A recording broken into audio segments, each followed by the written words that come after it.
that instead of wisdom showing you, Right. we try to apply wisdom to what we see. Yeah. And it's completely backwards. Yeah. It is. Completely backwards. It is completely backwards. Yeah. You cannot apply wisdom. I only spent like my entire career trying to do that. You cannot apply wisdom. Now you can in some worldly systems. Yeah? You can get some understanding about how a worldly system works, and you can apply worldly principles to a worldly system and come out with some worldly success. You can, but that ain't got nothing to do with having peace, love, joy, kindness, long suffering. Do you see what I'm saying? Yeah. Right? Yeah. I mean, if I want to be an NBA basketball player, I can apply a principle that says I must train every day, and that might get me to the NBA. But that ain't got nothing to do with finding the fruit of life manifesting. Right. Do you see what I'm saying? The way wisdom happens is that your mind becomes animated with that eternal life that was made flesh in Jesus. And then that acts like a light.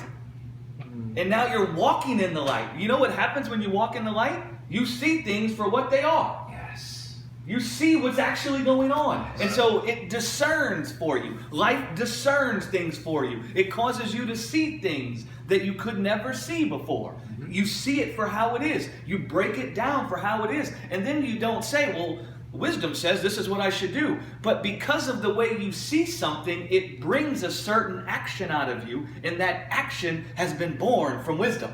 Instead of wisdom telling you what to do. Right. You see what I'm saying? Yeah. Like if you see a thing for what it is, whatever you do is going to be the right way around it. Yeah. Right? But it ain't like it said, this is the right way to do it.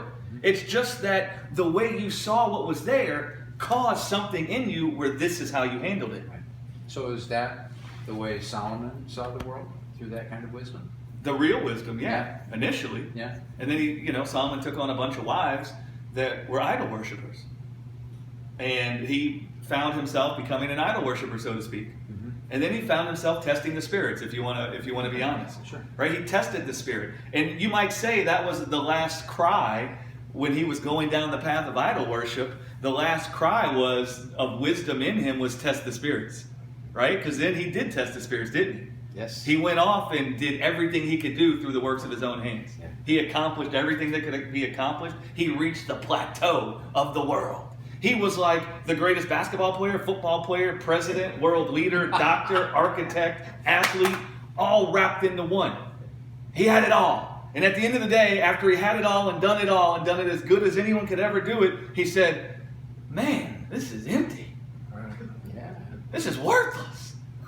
Right? And now you see Solomon at the end of it all, seeing it as it is. Right. Right? Once again. Well, can you imagine being